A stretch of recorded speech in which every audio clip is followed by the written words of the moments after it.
هو ممكن طالب مستواه أقل من المتوسط أو ضعيف يبقى مستواه كويس جدا في أقل من شهر؟ وإيه سر الكلمة رقم 1000 في اللغة الإنجليزية؟ وليه معظم الطلبة الضعيفة أو الأقل من المتوسطة مش عارفة تخرج من مرحلة الشعور بإني محتاج أقوي نفسي في الإنجليزي حتى لو خدوا 1000 كورس تأسيس؟ النهاردة هنحل شفرة ولغز ليه مستوايا مش بيتحسن بسرعة في الإنجليزي وبقعد أعافر وبرضه التقدم بسيط جدا وغير ملحوظ.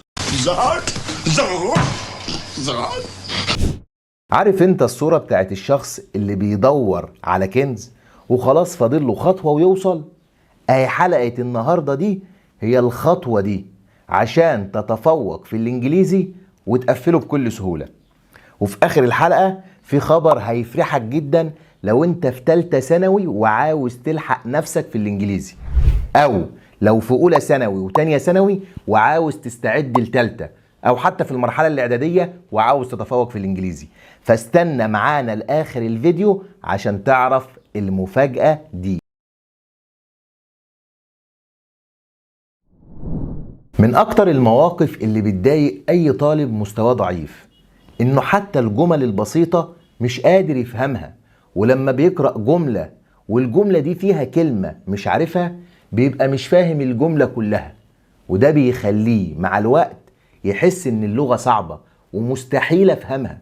كله كوم وحصيلته من الكلمات كوم تاني. بسبب حصيلته الضعيفة من الكلمات المهمة بيحس ان اللغة طلاسم وعبارة عن حبة حروف معقدة جنب بعض. يلا يا عم الحاج، يلا يا عم الحاج، احنا ناقصين لمخه في الكلام. لكن في نقطة لو وصلت لها علاقتك بالانجليزي هتختلف تماما، بل بالعكس هتبدأ تحب المادة وتحب تذاكرها وتتفوق فيها كمان. لكن الوصول للنقطة دي صعب جدا على أي طالب أو طالبة مستوى ضعيف أو أقل من المتوسط، حتى لو كان ذكي ومجتهد، لأنه للأسف ما بيبقاش عارف إزاي يعدي المستوى ده في الإنجليزي، لدرجة إنه كان خلاص على وشك الوصول لكنه توقف بسبب الملل واليأس. وأخطر حاجة هي إنك تيأس وتبطل تحاول، وكل ده حصل عشان كان بيحاول في الحتت الغلط.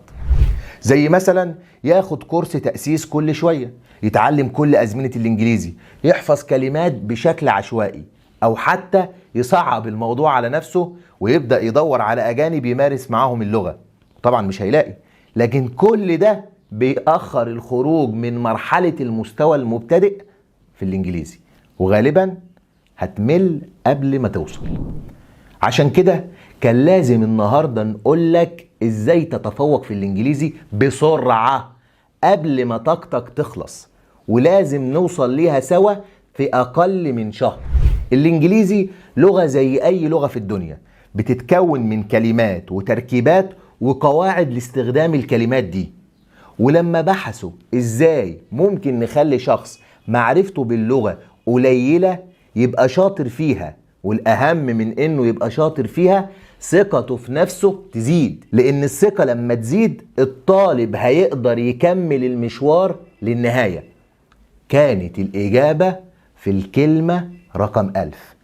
النتائج كلها بتصب في مصلحة الكلمة 1000، والمطلوب ببساطة كالآتي: معرفة 1000 كلمة الأكثر أهمية واستخداما في اللغة الإنجليزية، لأن معرفة 1000 كلمة دول هينقل مستواك في حتة تانية خالص، لأنك غالبا أي جملة هتشوفها هتبقى عارف حوالي 70% من كلماتها.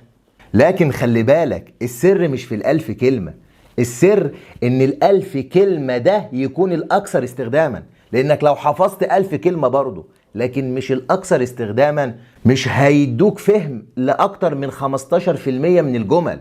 شايف الفرق بين 70% و15%؟ فرق شاسع، وهو نفس المجهود وهي نفس 1000 كلمة. انت بتتكلم جد؟ ومن هنا بدأ التحدي. اتحدينا طالب مستواه أقل من المتوسط إنه يحفظ ويفهم ويستخدم أشهر 1000 كلمة في اللغة الإنجليزية في شهر بس، وكانت النتيجة صدمة.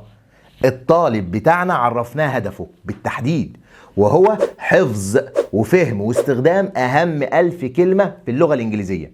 وهدية مننا هتلاقي ال1000 كلمة دول عندك في صندوق الوصف مترتبين. الطالب بتاعنا عرف هدفه وبدأ يمشي في إجراءات تحقيقه، لكن بتقابله 3 مشاكل صعبوا عليه جدا النجاح في التحدي. أول مشكلة هي الخطة والمتابعة. إيه الخطة اللي هيمشي بيها؟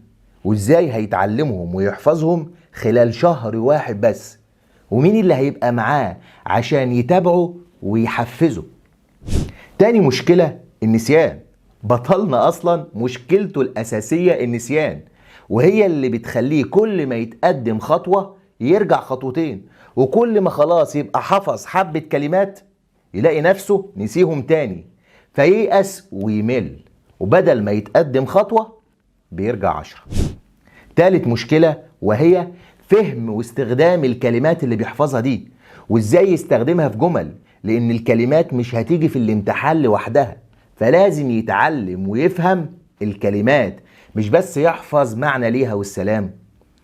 وعشان نساعد طالبنا الحبيب ده عملنا له كورس التأهيل، وهو الكورس المصمم عشان يعلمه ويحفظه ال1000 كلمة دول في شهر واحد بس بطريقة سحرية حلت ال3 مشاكل اللي فوق دول، وكل ده من خلال طريقة الربط العالمية. وتعال نشوف مثال سريع على الطريقة دي. نفترض مثلا انك ضروري تحفظ كلمة ديب. كلمة ديب معناها عميق أو عميقة، يعني مثلا تقول حفرة عميقة أو حفرة غويطة، هو ده معنى كلمة ديب.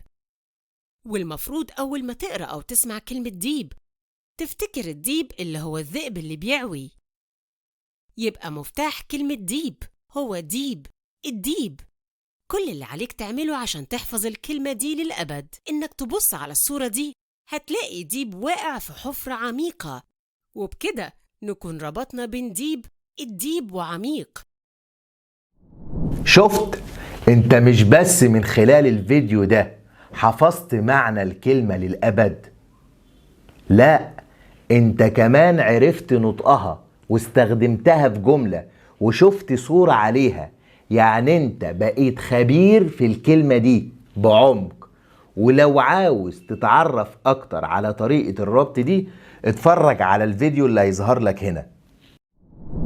تاني حاجة، كورس التأهيل نظم ال1000 كلمة في فيديوهات بالشكل اللي انت شفته ده، وهتمشي في رحلة ممتعة كلمة كلمة من الصفر لحد ما تبقى خبير في ال1000 كلمة دول. ولأن الكورس مش بس مركز على حفظ الكلمات بدون سياق، لا، ده بيشرح لك الكلمة في سياق، ولأننا بتوع كلمات فكان لازم نهتم بأهم حاجة تخص الكلمات، وهي التركيبات، مش الجرامر. خلي بالك، التركيبات معناها ازاي تكون وتقرأ جملة صح من خلال الكلمات اللي انت اتعلمتها، ودي اسهل وامتع من الجرامر بكتير. لا، وفي حاجات مهمة كمان، زي يعني ايه نوع الكلمة، اسم ولا فعل ولا صفة، يعني ايه مشتقات الكلمة. يعني لو حفظت كلمة زي ديب اللي انت لسه حافظها دلوقتي، هتقدر تستنتج بنفسك بعد كده بسهولة هو ايه معنى deeply، وايه معنى depth، وايه معنى deepen، من غير ما تضطر تحفظهم تاني لوحدهم. ودي ميزة بتميزك عن اي حد على فكرة. ويعني ايه ترتيب الكلمة في الجملة، وحاجات كتيرة جدا عن الكلمات لاننا متخصصين في الكلمات.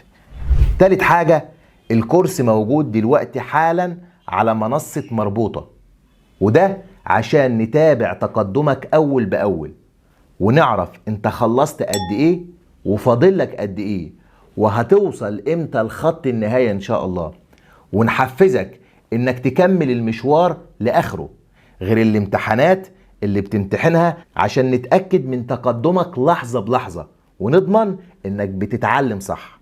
وبالفعل بدأ الطالب بتاعنا الرحلة، وخطط ان كل يوم هيحفظ 33 كلمة عشان يخلص ال1000 في شهر. وفي نهاية الشهر البطل بتاعنا حياته اتغيرت تماما. كسبت، اللهم لك الحمد والشكر. وبعد ما كان بيقعد في حصة الإنجليزي محروج ومكسوف بقى أكتر طالب بيشارك. وبعد ما كان بيكره الإنجليزي بقى ما بيحبش يذاكر غيره، وقدر يوصل لنقطة التحول اللي فيها ثقته زادت ومستواه تقدم، وقدر فعلا يفوز في التحدي ويتحول من طالب ضعيف لواحد من أشطر 10 في الدرس في شهر واحد بس. حاليا الدور عليك انت توصل لنقطة التحول دي ونعدي المرحلة الحرجة دي بقى. انت ما زهقتش يا جدع؟ عشان كده بنتحداك دلوقتي حالا تبدأ التحدي بتاعك. وزي ما قلت لك في خبر في آخر الحلقة هيفرحك، هتلاقي تحت الفيديو لينك، خش احجز دورك في التحدي دلوقتي حالا، وهتلاقي خصم 80% على كورس التأهيل. وما تنساش تدعي اللهم إني أسألك علما نافعا، اللهم إني أستودعك ما حفظت. سلام أيها الشخص الطامح أينما كنت.